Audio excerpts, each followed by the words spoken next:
Hello, everybody. Welcome back to the Brothers Take podcast. I'm Chris. I am joined once again by my brothers, Adam Hello. and Eric. Hello. We are back in the room this time to talk TV shows. We've got a lot to talk about, but everything that we bring up will be non-spoiler, right? So these will be shows that we have watched or shows that are coming out in the future or shows that we've watched little bits of. So because we had the new Resident Evil show came to Netflix during the week. We had our first look at the Rings of Power new trailer for the Lord of the Rings show coming in September. Adam has just finished Severance, which is a show on Apple Plus that I don't think enough people are talking about, that I also binge watched while I was sick one week. And myself and Eric have also watched all of The Boys season 3, which maybe a lot of people have finished or whatever. And some of these things maybe are things that at some point, at least one or two of us should do spoiler talks on. But for the purpose of this episode, to talk about all these things and just give our general thoughts on all of these shows, these huge shows that have been coming out and are to come out. We're going to be talking non-spoilers about them, giving our thoughts on either trailers we've seen, episodes we've watched so far, or whole seasons that we have seen. But we'd love to hear from you guys as well. So if at any point, if you're watching this on YouTube and you want to jump in and give your own thoughts on any of the shows that we bring up, whether it's ones you have fully seen or ones you're looking forward to, or even questions you have about shows, then jump down in the comments, share your thoughts. If you enjoyed this discussion, why not give us a thumbs up, hit subscribe, and ring that notification bell so you know when all future content comes out. If you guys listen to on audio platforms, and you can also touch base on social media, Facebook, Instagram, and Twitter at The Brothers Take, again, to give your take on every show that we bring up here today. But without further ado, let's get stuck right in. You have that off now, don't you? It's just like it's just like muscle memory, really. It's just, well, especially that little spiel about if you want to do this, if you want to do that, yeah. Give your take at The Brothers Take. Yeah, I do, to be honest with you. I think I say it in my sleep. Yeah. At night, I'm just lying there and I'm going, give your take at The Brothers Take. Where do we want to start? Well, why don't we fuck it? Why don't we just launch straight into, because it's the most recent show Resi. Of the shows come out. Yeah, let's start with Resi. Resident Evil, Netflix, the series, came out on the 14th of July. So it hit Netflix. I'd say we're all at various stages of having checked it out. And curious, if you guys have watched it, do get in touch, share your own thoughts on what you think of the show and this adaptation of the Resident Evil franchise. But just first of all, Eric, how many episodes have you watched as of this time of recording? One. Excellent. Adam, how many episodes have you watched? 2. 2. Very good. I went and watched 4. Believe it or not. Oh, wow. The cycle, man. You should have stopped at 4, had 3, and we would 1, 2, 3. It would be amazing. No, I went and watched 4. And I don't know if I'm going to finish it. But I went and watched 4 in the hopes, I was like, come on, at some point this has got to get good, right? Like at some point, not good, but somewhat GameSpot. Was it GameSpot? Entertaining. Gave it a 9. That's fucking confusing. Hmm. They play the games, right? I think it was GameSpot. Something like that. Definitely. Someone did give it a 9. IGN gave it a 7 out of 10. As just say, good. Okay. That's the thing. Because I saw those, I was like, it must get good. Yeah. It must get to a point where you're like, oh, now I got to keep watching. I think it's a 3 on IMDb. I haven't reached that point. But let's go around and share our thoughts. Again, this will be non-spoiler though if people haven't seen it, and we're not saying that if you like it, there's something wrong with you. This is just our take, guys. This is just how we feel about the show. Honestly, I hope people enjoy it. You know, a lot of people put work into making this show, so I hope there are people enjoying it. Okay, but Eric, so you watched 1 episode. Do you think you're going to watch any more, or are you really like, nah, fuck this? If I'm bored and have nothing else to do, I might be like, yeah, I'm in the mood for some zombies, and instead of playing the Resident Evil games that I have, I will watch that. Wow. Okay. So it's like, if I'm bored, you want to get more bored? Like you want to bore yourself even more, you might throw the show on. Yeah. Adam, after the 2 episodes that you've seen, what are your impressions of the show so far? I think it's way too easy to talk negative about it. So I'm just gonna say something positive about the show. Sure. I think it is shot really well. I think the lighting and the color grading is actually pretty good. Mm-hmm. It's not, everything else I think has a very consistent quality, and that's the one area I think the lighting in particular and the the color grading is like a step beyond the Right, of the quality of the show. Right. The other thing is I don't know if it's there's a lot of songs throughout the 2 episodes that I watched. But the kind of opening music, there's kind of a main tune throughout it. I don't know if that's a song that they chose, but that kind of sounded very Resident Evil. Right, yeah, I know music. what you mean. Yeah. So I kind of feel like the composer probably is a fan, whoever they chose. Because there's a very specific sound that's like, oh, that's signature Resident Evil. It kind of has a element of the safe room kind of sound to it. And the other positive I would say is that Lance is amazing. He's really good. He's always good though. Yeah. Yes, Lance Reddick, There was no doubt about Lance Reddick being good. Well, it's you know, is he good at this character? Like, is he Albert? I think it's a very interesting character he's playing, but I don't know if it's Wesker or how it actually fits in. But do you see that? And he's fucking great though. He is really good. He is very good. He is very good. And there's a scene in particular, and I think it's in episode 2. I think it's in episode 2, but I won't say what it is. Yeah, but there's a scene, it's very good. and it's the best scene of the show I've seen so far. Right. I'll watch episode 2 just for that one scene. Well, yeah, well, it's just he's great. He is great. He's great in it. He's really good. Yeah, but I think another positive for me, if to just to go on to the positives first, but like I suppose ultimately I'm not enjoying the show, and I don't think it's a good adaptation of Resident Evil. And I think maybe if you really enjoyed the Mila Jovovich Resident Evil movies, you might enjoy some of this in terms of like the tone and that. But I'm still like seriously, have you picked up one of the games though? But I really like there's 2 sister characters, right? Yeah. Are sort of the main characters. One of them, the character's name is Billy. Yeah. I really like her. I think she's great. And I enjoy her character. And yeah, I think she's very good. And I think she's an interesting character. Is it a story I would have written for Resident Evil? 100% no. But with what they're giving me, I'm like, I like her. I like her in the context of what's happening here. But I actually sent to a group chat saying strange decisions. I'm like, how is this tree? We're 3 adaptations in now, and we still haven't got like. It's like, what the hell's going on? What I was basically saying about it is that like how it's just not getting it right. The zombies look like a bunch of people that were taken from one of those zombie walks with plasticine on their face. Right. Yeah. And his I don't get why his friend, my friend here, commented back saying, "I thought the movies were the source material that they referenced. The games were just semi-related spin-offs, right?" That was a sarcastic comment. Oh, absolutely. I hope. Yeah. It's just you don't know with some people. Some people aren't sure of where source material starts. But I can totally see that. I can see that they probably saw the success of. Because they are successful. But that's what I'm saying, though. I think it is more like in line with the movies. Paul W.S. Anderson saga. Yeah. In terms of like tone and vibe. It's not following those, though. It's actually not. It's supposed to be it's following the games. Following the games. That to me sounds like a retcon, though. What were you saying, Eric? I still can't fathom after even just one episode.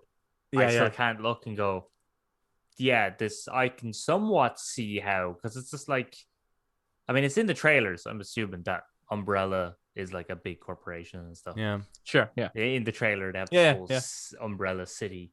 Yeah, and that's in the first episode. It's assuming it's throughout the whole show. But I'm looking at going, no. Umbrella was dismantled after like Resident Evil 3, and then became Neo Umbrella by like 6, where they were like. Yeah. Neo-Nazis or something. Like they were awful. They were like some secret organization that were doing driven underground at that point. Driven underground. They're illegal. Yeah, but Eric, bioterrorists. You can't come at it from that point because you've played the games, you see. And well, that's the bit where it's like, it could be because I think I saw a thing where one of the creators was saying how the games are canon to this show. They took place before this, except the village hasn't happened yet. Yeah. So Right. is it that this is like after 7? Is it that Umbrella? Because we're still not so sure about that version of Umbrella, are we?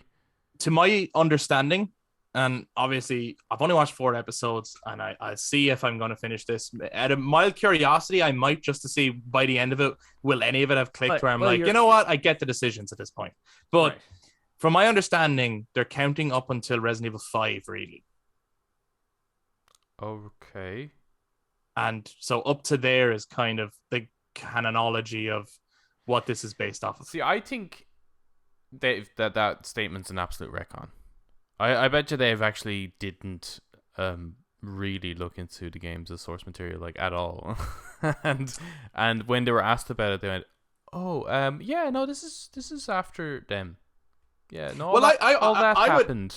I would rather they just said this is a fresh adaptation. Yeah, it's nothing to do with it. It would be easier for me to just accept then that some of, like, honestly, Lance Reddick, who is great, the character should not be called Albert Wesker. There is nothing of Wesker in this character. Not just be any Like when Umbrella. when I think Wesker, and this is sort of the setup of the show. It's not. I'm not spoiling anything. I don't think loving father. I don't even think scientist. That's not what I think of with Wesker. I think of a double agent, kind of shadow agent behind the scenes type thing. I think sunglasses. I think hair. You know, he has hair. There's nothing, and then there's the race swap, right? So there is literally nothing of Albert Wesker in the character that is in this show. Arguably, I think this character is better. They share the name. Yeah, this is a Albert. really interesting character. I'm not saying he shouldn't be in it. Yeah. What I'm saying is it should have a different name. So Yeah, it could be like, totally an original piece. Yeah, because Umbrella was huge, and how many scientists were in, like, from Resident Evil 1 all the way through. Only one. So many, Yeah, it was only so one. many different scientists and different people. And Yeah. I mean, there's also all the different Wesker children that was in Resident Evil 1, the Resident Evil 5 DLCs. There was lots of different. There was the Wesker children That's project. right. I'd imagine that's So if they wanted probably to call him the angle they're Wesker, going he could have for. just been one of the other ones. It's possible it's possible that maybe they'll bring that up. I don't know. Like, so far Weskers kind of seem to be the only characters in reference to the games. There's one other character, but like it's like no, nobody cares about that character.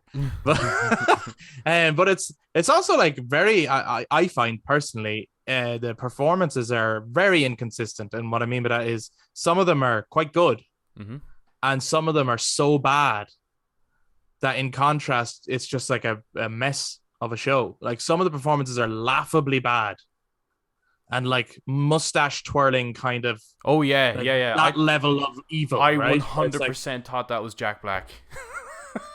At first. Oh, and like okay. that guy. Yeah. And I don't just mean that guy, but yes, that guy 100% is it's awful. Terrible. He's terrible. There's elements as well where it's like I feel like I'm watching Venom.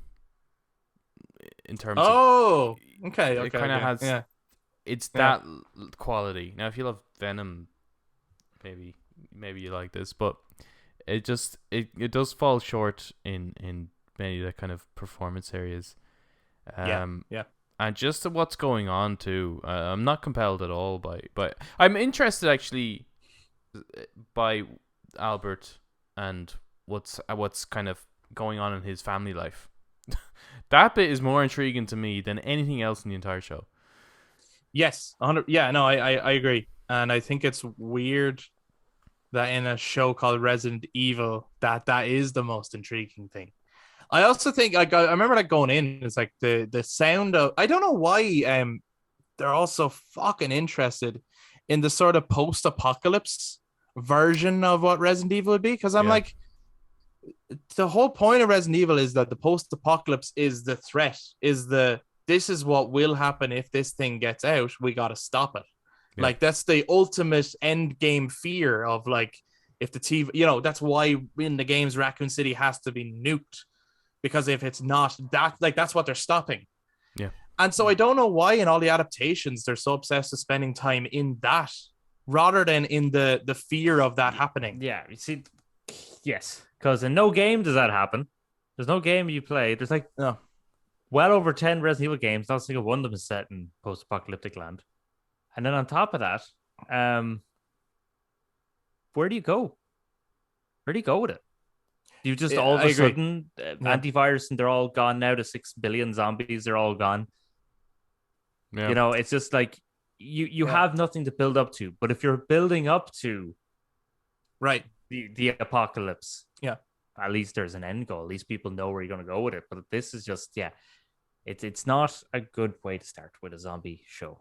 And I have to say, it's not as compelling a zombie show as The Walking Dead in terms of the interaction of characters and even the way the zombies are done. The zombies in The Walking Dead are amazing, incredible. Like the makeup and prosthetic department for The Walking Dead are fantastic. And even with The Walking Dead, I prefer actually now, after seeing so many variations of zombies running, I kind of would have preferred if they walked like The Walking Dead. We've brought this up before, haven't we? Where it's like, the slow zombie is kind of scary for us, at least. I know other people prefer the faster.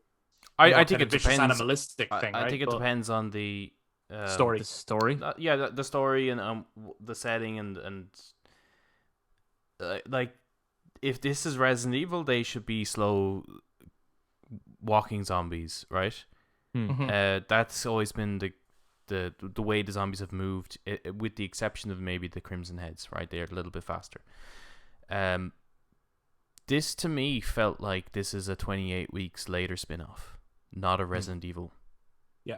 Yeah. Everything about it, even down to how shit goes down, is straight out of 28 Days Later. Yeah. And it's actually so predictable too. I honestly think one other positive. I like the use of yellow. Yellow's nice. I like that. It's not an obvious color, but I like it. It gives it a bit positive. of I did actually like the close-up of in the first episode, maybe about halfway through, a quarter of the way through, a big creature bursts out of the ground. There's a close-up of it anyway. And I thought it was like, I don't know if it was prosthetic or CGI, but either way, I thought it was like, that looks pretty good. Yeah, some of the effects are good. And I would say some of the creatures are done dog, quite well. There's a dog in the first episode. That looks like the dog from the game, not like 1988. And I suppose from the trailers, people might have seen the lickers, and I will say the lickers are done very well. However, the liquor scene is not nearly intense enough. And so I think some of the issue here is it's like some of the special effects and some of the other work that other people are doing on the show is really strong, but the directing and the editing is not good, or it's not to a quality that's selling what they have. You know what I mean? It's kind of jarring experience, to be honest. But I honestly feel like this show came about as in the very same way as the Paul W.S. Anderson movies came about. Do you guys remember how they came about? No. Well, he wanted to do a Resident Evil. No, he wanted to do a zombie movie. Right. George A. Romero had the script for the original Resident Evil. Yeah. And it was going to follow the game. Right. And they weren't sure about it. The studio weren't sure about it. And Paul W.S. Anderson wanted to make like a sort of another like Event Horizon type thing, but this time it's a haunted house full of zombies. Right. Yeah. And they preferred his idea. They preferred his script. But they had the rights to Resident Evil. So they basically slapped the two together. And I honestly feel this is the same thing here. Where Netflix, because, they made the Resident Evil Infinite Darkness show. So Netflix had the rights to Resident Evil. And someone else had an idea for a zombie apocalypse show. Because, there is very little. And in a similar way to the Paul W.S. Anderson things, that the only thing that kind of makes it Resident Evil is the name Umbrella is in there, or like the mention of the T virus, right? Or the mention of Raccoon City. So those very small elements, like, could we change that father's name to Albert Wesker? Cool. Could we, you know what I mean? Like, you're just renaming things that were in this other guy's script for a zombie show that could have been its own original idea. And I honestly think that's how this came about, because it's really far removed from, and it's a pretty poor adaptation. I think Capcom should do a better job at protecting their IP a little bit. This feels like Marvel movies prior to Marvel Studios. Right, I get you. People just keep making shit out of their kind of material. Yeah, I tell you what is a better Resident Evil Netflix show than this. Go ahead. Midnight Mass. Yeah, it is actually. That All is a fucked right, up if show. you want to do just some headcanon work I here, may right? watch this show. Headcanon work. Mm-hmm. The vampire in it that the priest goes and finds Mm-hmm. is, let's say, a tyrant experiment that was let go, right? Sure. And he takes it back with him to his village, and it becomes Resident Evil Village. Yeah. Or Resident Evil 4 if you want. You can see, and you know what? The residents are evil in that show. They are. You're one from Grey's Anatomy who's in it. She is so twisted. She is evil Yeah. out the door. So that's what real evil looks like. Her. But I just think, like, if Netflix want to do a Resident Evil show, hire Mike Flanagan, because he knows he would how make to. it well. Yeah. I don't find his shows overly scary, but they're certainly more in the horror genre than this show. But he knows how to do a mystery, and that's Resident Evil straight out of it, right? It's not about Umbrella and you can sprinkle that shit in there if you really want to for lore reasons. But Resident Evil is mystery, it's isolation, and it's horror. But the other thing is, need zombies actually. The other thing is, there like it actually writes itself. It is a perfect pitch for a Netflix series. Yeah. If you take the events of Resident Evil 1, the game, right? And like the first 3 episodes, you're not even at the mansion yet. But at the start, the cops are literally investigating these suspicious murders in the woods. It's set in the 90s. It can basically be Stranger Things, but it's 90s nostalgia this time. 90s aesthetic, 90s music. You have, these horrible murders happening, these monsters. They eventually get to the mansion. It's like, oh, we've been building up to this. We're at nearly halfway through the series. Now we're finally in the mansion. And then shit really hits the fan and it's kicking up and gearing up. And you're following that mystery. And at some point Wesker's going to betray the team. But then as well, when it ends, that if it did well, you've got a follow-up season. We're going into Raccoon City next, which is this Midwestern American town. It's actually perfect for a Netflix series to just do the events of the game. Yeah. It's a no-brainer. It's the less thinking you do about it, the better. It wrote itself. It was already written. It's fucking baffling how there's this many adaptations of Resident Evil. And then, okay, fair enough. Welcome to Raccoon City, which I watched. That was the closest we've had as an adaptation to Resident Evil, to be fair. But it still took its own fucking liberties and did weird shit. And I was like, what are you doing? Anyway, I don't get it. I really don't get why anyone who already feels that they're a bit nervous about video game adaptations goes like, they never work, right? And the one thing they've never tried is adapting the game. And they're always puzzled at why it's not working. And they never just adapt the fucking game.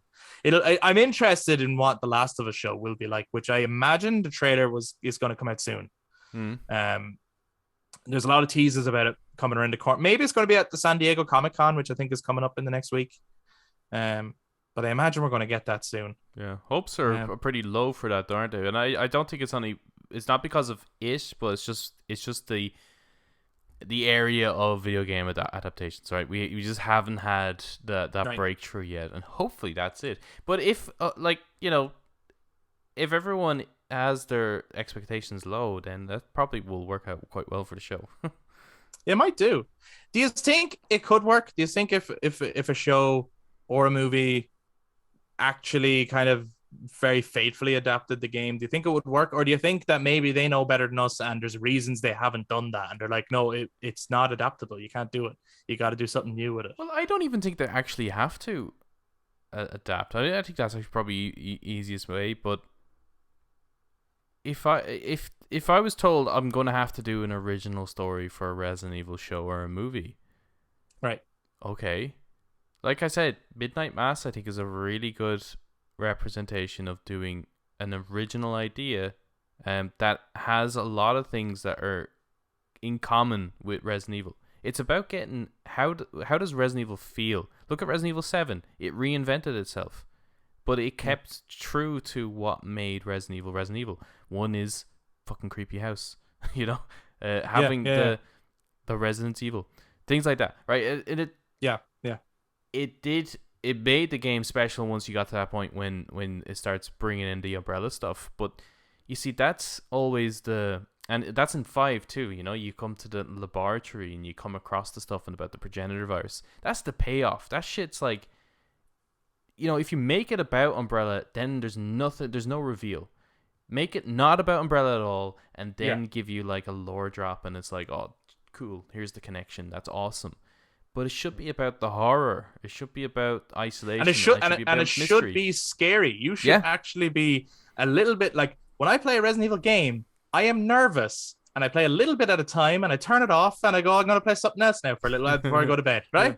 That's how I play, and I love it. But at the same, and there's a reason I love it. There is that, like, you kind of want to be scared, and if it's not scary, what happens is everyone gives out about it. Like Resident Evil 6, it was like everyone gave out about it because it had none of the fear, and I had none of the anxiety that comes with playing something like 7, which reinvented itself. It's like, this is so fucking scary. I don't even know if I can finish it, and yet I want to. I want to finish it because I want to know what's going on. I want to unravel this mystery. Well, actually, I don't know. I didn't want to find Mia. Get out of here. But but I think it's weird that with all these adaptations, they keep making Umbrella like Apple or Facebook, or they keep making it this like really clean corporate entity that I'm like, again, have you actually played the games? Umbrella, even in Resident Evil, aren't actually like that all that much. They have labs, but their labs are super private. Like, nobody knows they're there even. What they actually have, as far as the public are concerned, are like little pharmacies with their logo on it. Yeah. I mean, their labs are clean because they'd have to. Yeah, the labs are, yeah. But I mean, even the idea of like the super advanced guys in bike helmets that show up with their advanced weaponry, and then they start like killing everyone, and the drones and shit. The costume department is not good. Yeah, it's like, why are you doing that? Like, you only have whatever amount of people. Surely indoctrination is a better method. Like, surely if you actually just indoctrinate everybody into joining your legions or something, or just, you know, don't set it in a post-apocalyptic world. Don't do that. Problem one. Yeah. Just actually do what Chris said. Or what everyone says. Just follow the script of the game. All you have to do, and not all, when you're adapting this stuff, all you have to do is take out probably 90% of the 80% of the puzzles, because there's so many puzzles in those games, right? Yeah, of course. And like, just trim down the moving around the area and a lot of the combat, maybe. You know, those gameplay mechanic moments. Obviously, you got to cut that shit out. But and feel free to add in new combat scenarios or something that you think would make it really great. But also, just before anyone comes at me in terms of like adapting the Resident Evil script, obviously rewrite the dialogue. Oh yeah, obviously don't keep the dialogue. No, keep that shit. You're like almost a Jill sandwich. Fucking Oscar worthy. You, the master of unlocking things, should take this lockpick. Yeah, like obviously, you know, you don't put that in a show. You change that. But I just mean the kind of story beats. That's what I mean. But I do think that Resident Evil 7 and 8 showcase that you actually can really reinvent Resident Evil. You can do that. It can be done. Yeah. I do think the key is that. Well, 4 did it as well. Yeah, it needs to be. Let's not forget a horror mystery. Yeah. That's what makes it Resident Evil to me. Yeah. And isolation. 100%. Yeah. So it's fair to say that the show isn't working for us. But really curious to hear what other, like, some people could be like, you might never have played a game at all, and you're just enjoying whatever this show is presented to you based purely on its own merits. So let us know if it's a show you're enjoying, or if you're not enjoying it, why you're not enjoying it. Jump into the comments on YouTube, share your thoughts, or touch base as the social media, Facebook, Instagram, Twitter, at The Brothers Take, again, to give your take on Netflix's Resident Evil. Before we talk about any of the other series, there was a trailer then in the last week for The Rings of Power, which is a show that has been on our radar. I don't know if we've talked about it on the podcast much, but we have definitely talked about The Lord of the Rings before. And anyone who hasn't heard us before, we are massive, like huge, gigantic Lord of the Rings fans. insofar as to say they're the greatest movies ever made. And the reason we love Skyrim so much, which you've heard us mention so much, is it's the best Lord of the Rings game ever made. Was the closest thing to that kind of Tolkien experience. But so this was probably our most extensive look at the show so far. What did you guys think of it? I like some of the designs they've got going on, like for the cities, for the architecture and everything like that. Like there's a shot as well. It's kind of panning on this city, but you see this giant statue, and it kind of reminded me of the I can never pronounce its name, but you know, the Argonauts? Giant statues. What? Argonauts? Are they called the Argonauts? Yeah. Oh, okay. I always thought it was similar, but not that. But yeah, the Argonauts. Those two giant statues. Eagonauts or something like that. I thought that's the way he says it. I'm not even sure. No, Is Garrots? Yeah, the Argonauts. Yeah, okay. The big boys. You know the big boys? Yeah, I know the statues. I get you. Yeah, it reminded me of that, which was nice to see. Yeah. And I think some of the designs and dialogue was very good. So I like this is the best look of it yet, for sure. It's definitely our best look at the show. Yeah. Definitely. I've been a little bit like, not so sure. I think their messaging, Amazon's messaging up till recently has been questionable. Kind of similar to the same thing that we were just saying about Resident Evil there, right? It's like, why not just take what's there and do that? I get you. The way they were communicating the message sounded like they were going to make a ton of changes. And it's like, well, why though? Why do that? But and then the small clips that they showed are so like, what's this? Like, I don't know what the hell's going on. Totally out of context. Whereas here now we have like, there's actually kind of a plot to some degree. Like we're getting the snippets of what we might be the show, and we're getting landscape shots now. Fucking finally, you know, that's why we want to be transported to Middle Earth. We're finally getting that. And we get a first glimpse of the orcs in the trailer. Yeah. Finally. There was also, I know, they put up pictures a while back of some of the close-ups of the orcs. The orcs look great. I have to say, look great. The orcs look fantastic. Prosthetic orcs. I'm glad to see that. Yeah. 100%. And I think that's one of those things where it's like, this is, and I know, I think The Rings of Power is the show that has spent the most amount of money to date on any production in terms of like TV shows. So I imagine that they have gone very authentic in terms of prosthetics, the makeup, the wigs, swords, all that stuff. I think that stuff's all going to be pretty authentic and cool, because it's not like I from what I know, I don't think there's any big name actors in here, right? So it's not like, I don't know any of them. Not that I've noticed, because usually if there was, it would say this person starred. It'd be fairly front and center, right? Yeah, it'd be very center, and they'd probably be in like nearly every second or third shot of the trailer. Sure, if there's a big actor, so yeah, which is nice, because then it makes you just see the character. Then you're not looking and going, "Oh, there's the way they shot or whatever." So I think the trailer opens with the shot of there's a voice, but then it just opens on the shot of Galadriel's eyes. Yeah, and I fucking love that shot, because it's the music is reminiscent of Rivendell. Yeah.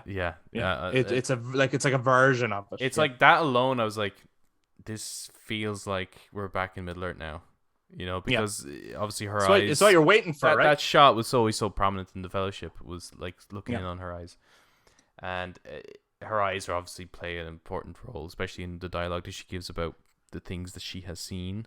It's like her eyes tell stories. I love the way she delivered that line. I'm actually from this trailer, because I suppose from the other trailers it wasn't clear. It's like, who am I following though? Like, who's the character? And now I'm like, okay, like again, I'm sure there's a couple of main characters and different stories that probably converge at some point. But ultimately, now I'm very interested in Galadriel as a character and seeing her story.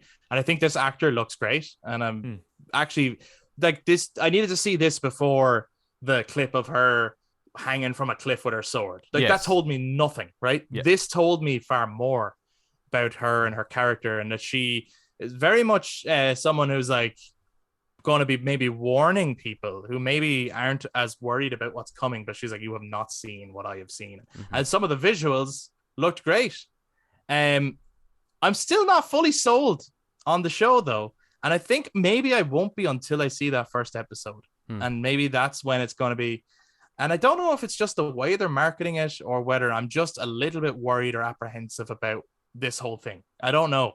I think the way they've marketed it causes for concern, for sure. Yeah, I think so. And Um, also that voice in the trailer. So like again, I'm looking at the trailer. I'm going, this is awesome. This is awesome. Please turn off that fucker's voice. Who the fuck is talking right now? And this is the worst fucking accent I've ever heard.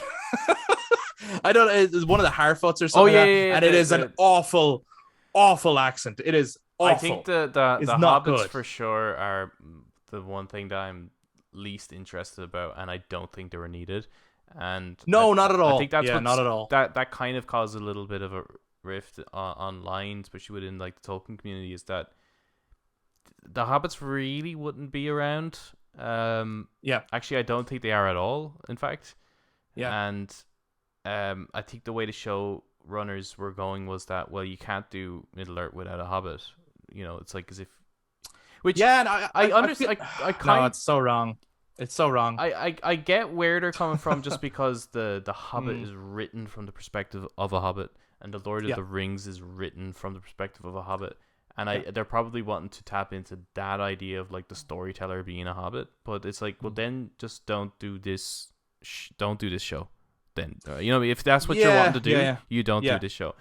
But I think the elves, the dwarves, the men of Numenor, like all that aspect of it looks great, and I'm really intrigued by. I don't know if you've noticed that shot of the guy who landed, Sauron from the meteor. It's like, it has to be right. Yeah. Oh, 100%. I was like, that surrounded by flames. I was like, that's Sauron. Yeah. And I'm very. But it's interested. Like there's a moment that, like, I don't know if you saw the eye, like the eye. Yeah. As yeah. Like, it looks, that's what I meant amazing. by like the visuals were awesome. But I was there. Look, I was going. There's two things that now that I'm genuinely interested in about this show. Like regardless of like the battles and all that kind of stuff and the music in the world. Galadriel is a character. This younger version of Galadriel I'm super interested in. Yeah. And Sauron. Yeah. And I kind of never ever was interested in seeing behind the curtain on Sauron. I was always okay with him just being this omnipotent evil being. But for some reason in that shot, I suppose there was the Final Fantasy VII fan in me who was like, oh, can I see how Sephiroth became Sephiroth, surrounded by the flames? Yeah. I was just looking at it going, I wonder we're definitely going to get the Sauron the Deceiver. Yeah, and that's the thing. And I wonder who's playing him and what's his interactions with other characters going to be like. And I think that could be really interesting. Because you can imagine, it seemed as though from the other trailers and that it's a Harfoot that comes across him. Possibly even the main one. And that they are maybe looking after him and stuff, and that he just seems like a pilgrim. And he has come from, he was sent by the gods in a similar way that the Astari are, and they probably see him as that. And little do they know that what this guy is or what he's going to become. Like I love that idea that he's kind of infiltrating. Yeah. And it's Galadriel who's like Sherlock Holmesing the whole fucking way across Middle Earth, trying to find and hunt down this guy. Yeah. Like which is badass. Like that cool. That's and that's the thing that's really interesting. I just hope it's I hope it is done well. That's what I mean. And I don't know yet until again, because we've still only really at this point, even though they've shown a lot, they've also only really shown kind of extensions of the same stuff, and it's only been little snippets, and it's still kind of really hard to know what are they fully doing with this. Eric, what do you think of the inclusion of the Harfoots? I think kind of along the same line as not really necessary to have hobbits. Hobbits are not. Whether they were around or not, I wasn't really aware whether they were around or not because of the fact that they've condensed 2,000-3,000 years of history into like a couple of days. right. Between like Sauron making the rings and the fall of Numenor and the Silmaril trees being around, like that's all thousands of years distance. Those trees look cool, but the trees look cool. The trees look that they've condensed it all down into like happening within the next couple of months or whatever. Yeah. So I'm like, okay, you're including the hobbits because you're going to include all the other races, but not really. They're not intriguing me the most.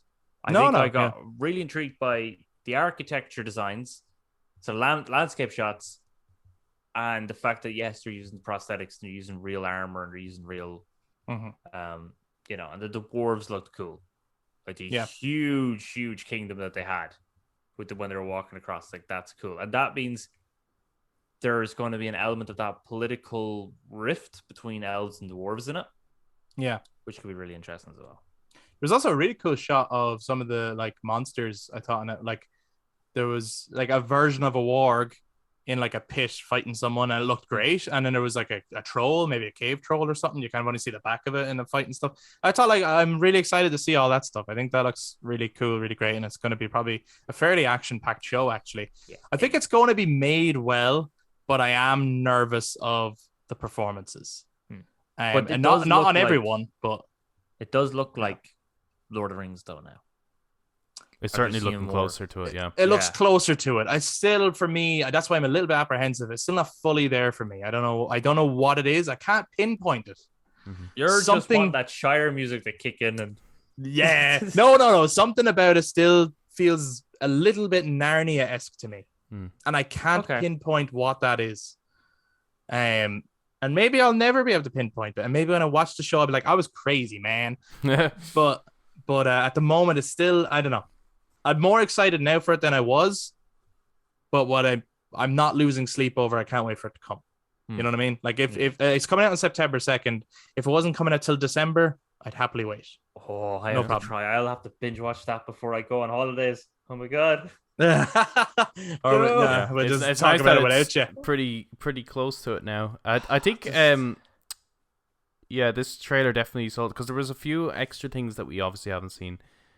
Like there's that shot where it looked like a bunch of people kind of floating, and they've been killed in a battle, and there's like all this like red flame and stuff. Like that one shot alone, I'm like, okay, yeah, that was sick. That was probably my favorite shot. That was sick.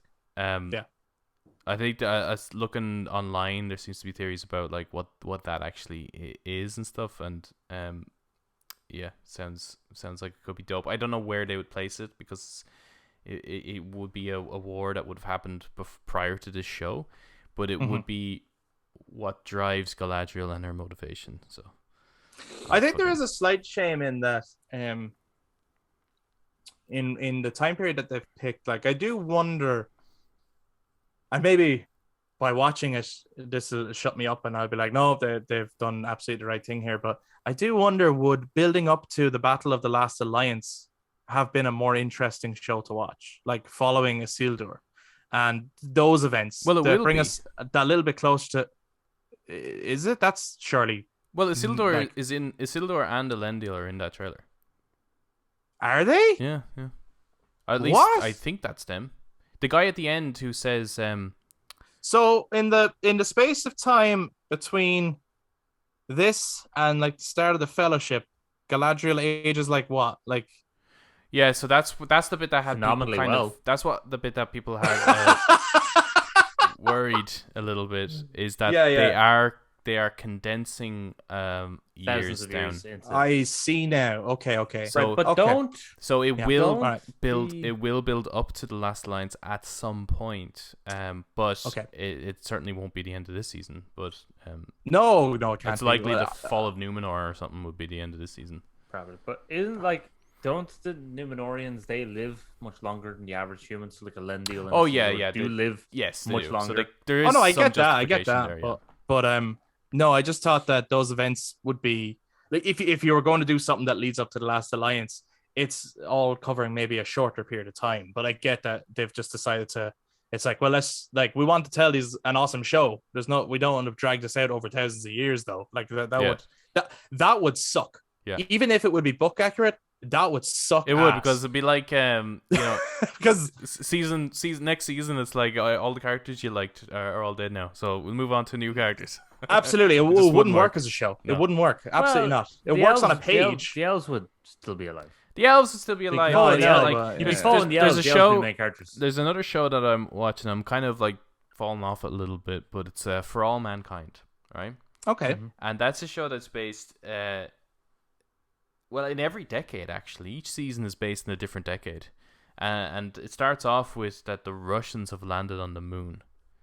and it's an alternate history from there on about the space race. If the Russia got there first, Right. but like the main guy is Joel Kinnaman, and season 3 now, and he's like almost like an old man, like the way they've done, because we're now into the 90s with season 3. Okay. But there's a ton of other characters that like have been killed off, or they're not around anymore. So we're now like dealing with the kids of the previous season who are now growing up, and it's just like it's really hard to fucking follow, because you're kind of like, I was invested in those other characters, but they're gone now. And that's like what doing an accurate Lord of the Rings Silmarillion era will be like. I think the whole, like, one of the biggest draws for any show is that you follow a series of characters for a long time. Yeah. And when one of them finally bites the bullet, it means something, versus just like, oh, in the next season, well, we've moved on 1,000 years now. All those guys, they're dead. They died a long time ago, but sure, here's their ancestor or their and you just descendant. know that with this show, building up after seasons and seasons and seasons, I don't know how many they're going to plan on doing here, but building up to the last of lines, that you would have established, a connection with all these characters, because these guys wouldn't be friends. We have to see how these people end up forming that alliance. Now, I do hope you've said something there and it always worries me, and it's something that I will bring up on some of the other shows as well that we talk about.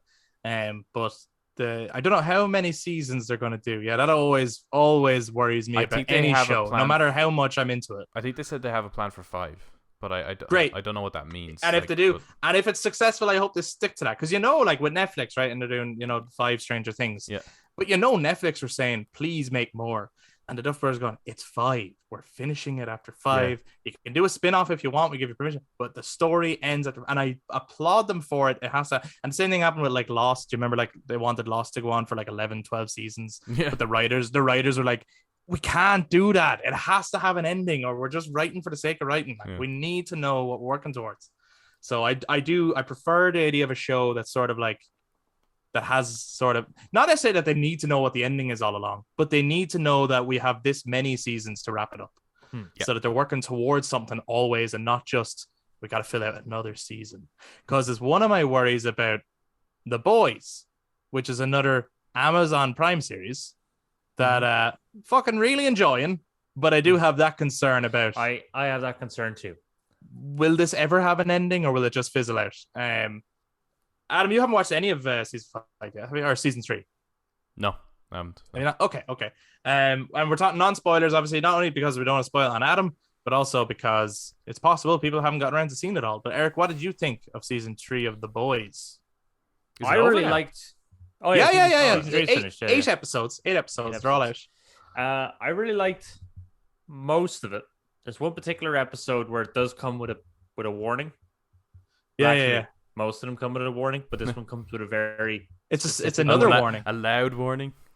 It's a warning on top of a warning. It's a joke. It's sort of a jokey warning, because they're going like, essentially, this has like nudity and violence and stuff. If you haven't figured it out yet about this show, but that's not what their exact words. Doesn't it also? It basically goes, this episode has a scene that will offend everyone. Enjoy. It's something to that extent. Like, it's basically, they just their warnings are sort of piss takey, because it's like, I remember with season one they got a lot of 1-star reviews because people were giving out that, like, they thought this was like like Marvel or something, or some people were like, this is not a very Christian show. Right. They were like, did you watch the trailers or research it at all? But no, I really like this. One episode was amazing. There's one particular episode, the fight scenes were amazing, the special effects were amazing, the acting was amazing, the writing was amazing, but the ending was sort of nah. The ending was okay. Yeah. Kind of my general gist of that season. I think it's a solid season, and again, it's a well-made show. Mm-hmm. The acting really is fantastic. The writing is great. All that, like, it's a very well-made show. Unlike some other shows we talked about, it is a well-made show. However, there is a sense of like no finale. Like, there was a finale, but there's no sense of like anything accomplished or anything wrapped up or anything finished. And that left me with the feeling of, how many of these are they going to do? Because I'd be okay with them starting to kill off a few of these characters right about now, and they're don't seem to be. They're killing off characters, and you're a bit like, you see, now I wouldn't have killed off that character because I feel like you could do more with that character. But I would have killed off that character. I feel like that character. I feel like you've done them to death. Yeah. Yes, I agree. Is this better than season 2? I'm trying to remember. I've only ever watched them once, and I'm trying to remember what even happens. And like, I know the general bones of the show, but I'm trying to remember. Like, was that season 2? Or was that season 1? Or and which one did I prefer? I can't remember. Season 2 was the one with Stormfront. Mm-hmm. Oh yeah. I think I possibly enjoyed this one more. Yeah, I don't know. They're kind of. I think it depends on what you go into The Boys for, and I think people watch it for different reasons. Like some people watch The Boys because they're like, it's hilarious, right? But some people, I think, watch The Boys because they're genuinely invested in the drama of the characters. Okay. I don't know. It's a weird show. Yeah, it's a very weird show. Well, and it offends season 2 left everything. Me kind of. I enjoyed season 2. Yeah, but I felt kind of exhausted with it. That's why I didn't jump into season 3. But I've heard good things about season 3, so I'm like, I think okay, season 3 characters are more motivated in season 3. I think nearly everyone has like a stronger motivation. I think some of the characters in season 2 were annoying me. It's like, right. Why are you doing that? I think nearly every character in season 3 has an arc. I actually think season 3 is more character driven. Everyone has an arc, but therefore the season doesn't. Does that make sense? Okay. Like it's a mix of character arcs, but ultimately, like if you were to ask me what's the storyline of season 3 of The Boys, it's kind of more the same. It's kind of like it's not like, you know what I explained. It's like, what's the storyline of season 4 of Stranger Things? It's like, oh well, this new enemy shows up at Hawkins and is terrorizing people, and they have to find out how to beat him and how to kill him, and that's your arc. But within that, there's the character arcs. But with this, it's sort of everyone has their own mission, and it's really great and gripping. But I don't really know what the overall. It's still just pretty much everyone wants to kill Homelander. It's like season 1, let's kill Homelander. Season 2, let's kill Homelander. Season 3, at the same time, let's satire things. Like I have to say, there was I think I did laugh a couple of times. And one of the times I laughed the most was there was the intro to one of the episodes. They had a bunch of like the superheroes and some of the other characters singing Imagine. Right, okay. right. So I don't think they leave any stone unturned. Like they really, it's almost like live action South Park. Yeah, it kind of is. They touch on a lot of stuff. I think The Boys though is a much more successful attempt at what like the likes of the Suicide Squad is trying to be. Oh yeah, I think so. Yeah, I think so. Yeah, but there is that point where it's like, when is this going to run its course? And also with some scenes, it's like, yes, it's shocking and it's like violent and crazy, but is it just that for the sake of that at this point? Like, is it just gratuitous violence, nudity, and like, have you pushed the boundaries to the point where nothing is shocking anymore, and now I'm just kind of bored by it? Yes. I think Cooper effect. Most things are very just now like that particular episode, which I like. Season 3 was building up this moment. Everyone was talking about it, everyone hyped it up. But when you watch it, you're like, yeah, this seems fine, actually, to be honest. It's not as big or as bad as what I thought it was going to be. Compared to like the start of the first episode, we're like, yeah, okay, all right, fair enough. You just shrink down and go and okay, sure. I'm gonna watch this now. Oh yeah, to do the Ant-Man thing. Yeah. Mom and Dad, please don't walk in. yeah. You don't want anyone to walk in when you're watching The Boys out of context, and then it's like, what the fuck are you watching? It's like, I just had a shower. Okay, that's why I'm. I'm joking. That's a joke. Anyway, but yeah, no, I enjoyed it But again, I do have that worry. But I wonder now, and the other reason I thought let's jump to The Boys from Lord of the Rings was because they're both Amazon Prime shows, and I'm wondering, will the Rings of Power release in a similar week-by-week manner? Oh yeah, I'd imagine. Yeah, probably, right? With each episode maybe being an hour long or something. I think Amazon Prime, they release 2 or 3 episodes first. Yeah, and then hook you in week by week. Yep. That's what they do. Everyone does that, but Netflix. So, which version do you guys prefer? Because Disney Plus did that as well. They I did the prefer the whole thing being landed. I do prefer that, but Mhm. it is harder to control, and there was a lot of spoilers for Stranger Things online, and that's way harder to control. If it's released on a week by week basis, it's easier to keep that in under control. right. Well, from a financial standpoint, also it's the other method seems to work quite well, keeping people on the platform for longer. They're not just signing up and then just watching it and then gone, or borrowing someone's account. Mhm. But I personally prefer, because I don't really go on social media that much anyway, so that doesn't really matter. But I prefer it being dumped at once. Yeah. What about you, Eric? I think, well, for me, it sort of depends on the show. I don't really mind either one, but if it's a show that's like, let's say Kenobi, that was released around the same time as Stranger Things, It was. where I watched the first episode and I was like, nothing really much happened in this first episode. And no, I think they did release the first 2 episodes and then. Yeah. But if they had it done, it's just there's first episode, wait a week for the next one. And it's like, well, this wasn't very gripping. Now I'm not really going to wait a week. Or I might continue watching it, but I'll probably forget about it. Mm-hmm. Yeah. Right. So it more, for me, depends on the actual show. I mean, if they dump it all at once, brilliant. I get to fucking binge watch it. But, I don't really mind either way. Yeah. I prefer. I think you're right. I think it depends on the show. Like I do tend to prefer now when they're released all at once. I like to binge it, and especially if it ends in such a way we're like, oh, hit the next one, let's go. That was great. That Stranger Things model really, which kind of kicked off with Stranger Things season 1, where it's like just binge watch this. It's like one big long movie night kind of thing. You don't do it in one night necessarily, but I have to say, you think back to shows like Lost, where you waited each week, and during the week you theorized based on the new information you got or the little cliffhanger they left to it. And some of the appeal of that show was discussing it with other fans. What do you think that meant? Or what do you think this means? Or, oh my God, I can't believe they killed this character. And now what's going to happen to that character? So like with a show like that, where that's the experience and that's the point, the mystery, the questions, the wondering, I think the week by week thing works. If that's not the point ever, like, so for example, I think it benefits a show like Resident Evil to be launched all at once. Yeah. Because there isn't anything gripping at the end to make you think and talk about till the following week. And the same, to be honest, The Boys, I checked in and watched it every week. I like it. I'm invested in the characters.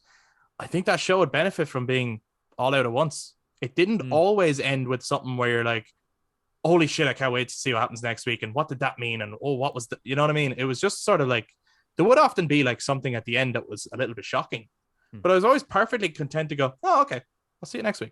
Yeah. See, I you know what I mean? I wasn't like itching for like, I can't wait till next week, Umbrella Academy season 3, I found actually a lot of their episodes ended with gotta go on to the next one.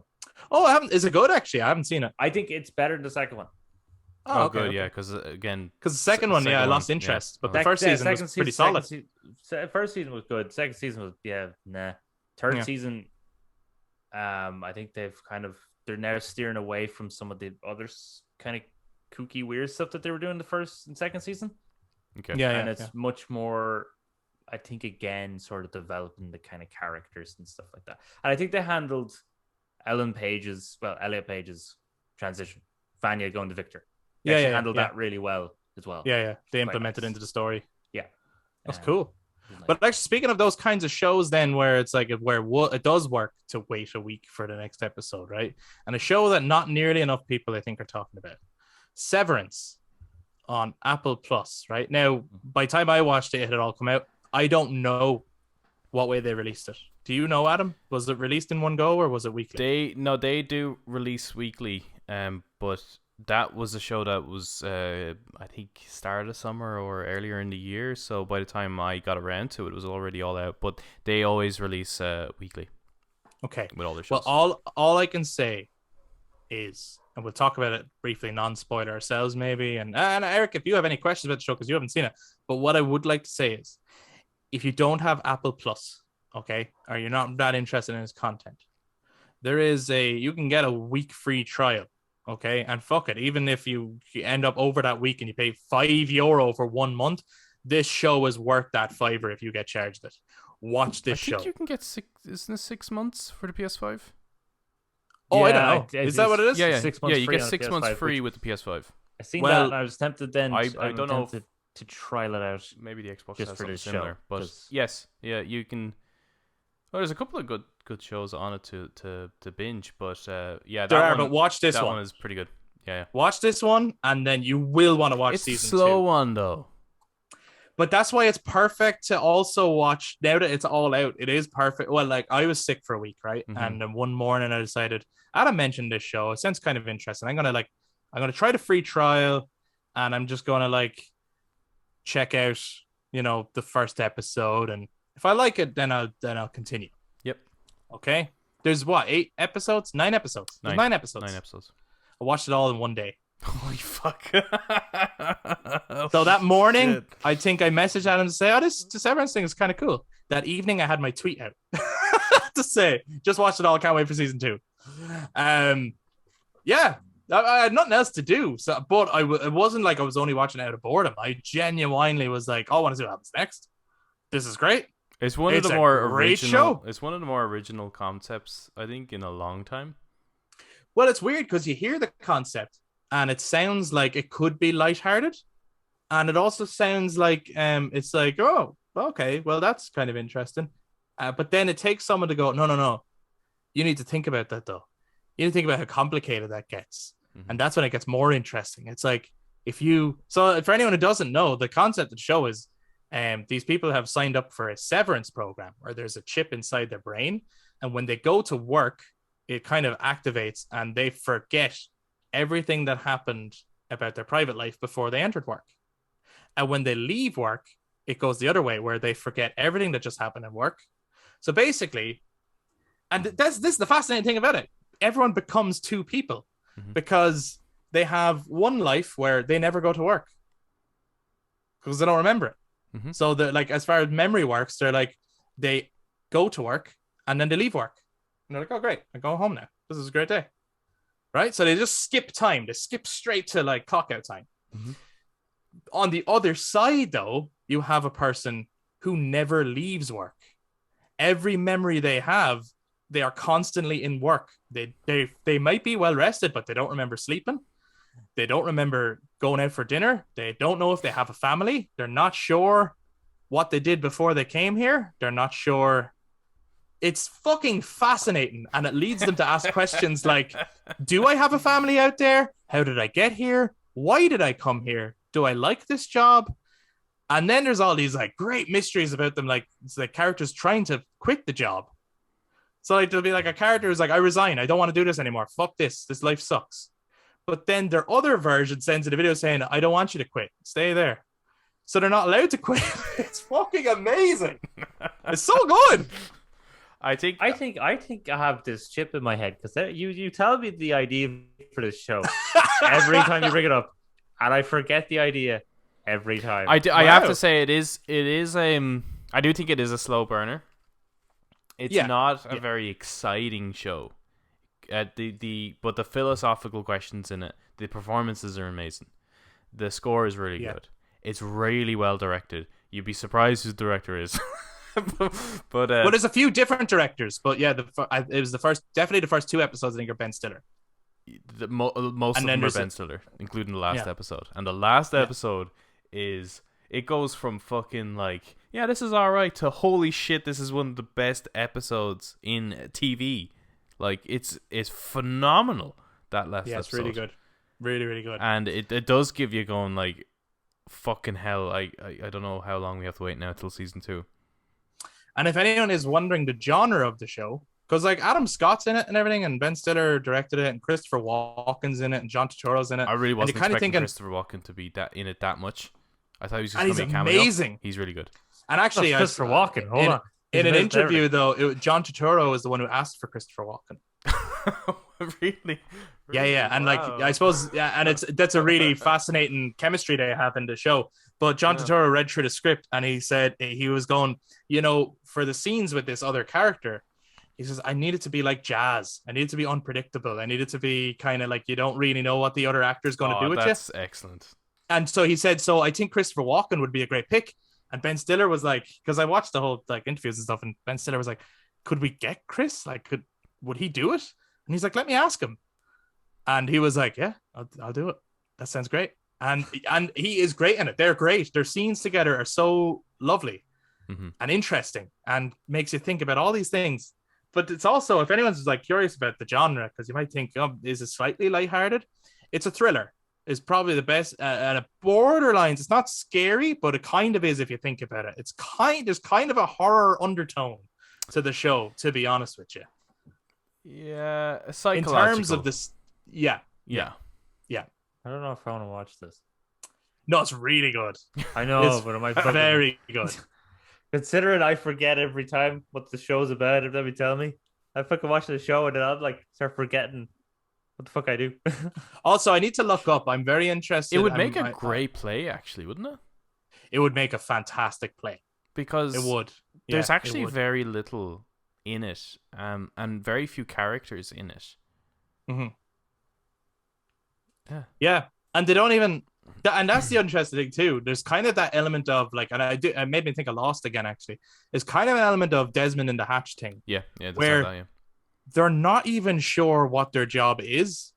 They know what they have to do, but they don't know what it does, and they're not even sure what it does. And sometimes they have theories, and they're wondering. It's like I think what we're doing is this, and they're in such a bland office space. Without any windows, that they don't even know what it's like outside. It's so fucking. And just to tie it back into like our first conversation about video game adaptations, the last episode is a Quantic Dream game. Oh, okay, yeah. Isn't it like the way it's shot and what's happening and the objectives of each character and the way it switches between characters? It's like, this is a video game. And it even does, it feels that way. The effect they use to switch between characters almost feels like when you press a button. Yeah. It's incredible how that was done. I'm also curious as to who made the opening animations for the opening credits, which are great. I skip that every time. That's fucking really creepy. I watched it every time. It is very similar to a Bring Me the Horizon music video. And I'm wondering if it's the same guy who made it. So I want to look up who that artist was, who apparently, because they said that they found this guy's work on Instagram or something like that, and they were like, that's really super interesting. I haven't seen much like that. So then they got in touch with him.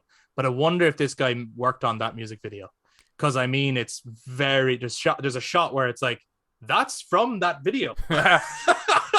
Like, so I'm curious if it's the same artist. Animation though just reminds me of, I don't know if you've ever played Inside. Yeah. It's very like that. There's something really disturbing about the way it moves. It's like, oh. That's what I mean, though. There is an undertone of horror to the show. Like, I don't mean you're going to be kept up all night, or it's like, or there's a ghost in the closet or something like that, or like it's not jump scary or anything like that. No. It's not like shot like a horror. But what I mean is, you wouldn't want it to happen. There is something very scary about the whole scenario and about these people, like whoever this company are. There's something very scary about them. I'm actually kind of surprised that you nearly expect Fincher's name to prop up with this a little bit as well, don't you? There's kind of something Fincher-esque about it. Yeah. It would, in terms of horror, I guess it would fall in lines with his work, that kind of style. Yeah, definitely. I think he directed one of the episodes actually to Love, Death and Robots season 3. I think he did. Oh, did he? Yeah. I've yet to watch that, and I've heard that was really good as well. That was the episode he did is actually, I think, my favorite episode in season 3, and Troy Baker's in it. It's a great episode. What's that one called? Do you know? Bad Traveling. Okay, must check it out, because you don't even have to watch them in order, because they're just kind of their own self-contained stories. But now we would love to hear from all you guys. Also, have you watched Severance? Have you watched The Boys season 3? Are you looking forward to The Rings of Power? Have you watched Resident Evil? And if you got any other shows that you would recommend to us, maybe based on the stuff that we've just brought up and the kinds of shows we've enjoyed and the kinds of shows we're not enjoying, and our hype levels for other shows, like, maybe there's something else out there. There's a lot of shows this year. I don't think I'm not a big TV show guy, so I don't think I've ever watched this many shows like in a year. Like there's actually quite a lot of great content. So it's pretty cool. But if you have any recommendations, please let us know. If you're on YouTube, jump down in the comments to share your thoughts. And while you're here, if you enjoyed this discussion, want to give us a thumbs up, hit subscribe, and ring that notification bell for all our future content. If you guys are listening on audio platforms, you can also touch base on social media, Facebook, Instagram, and Twitter at The Brothers Take, again, to give your take on all the shows we brought up today. I don't remember saying any of that. There's a chip in my brain. Thank you very much, everybody, for listening. And we'll be back to talk to you guys next time. Bye-bye. Bye-bye.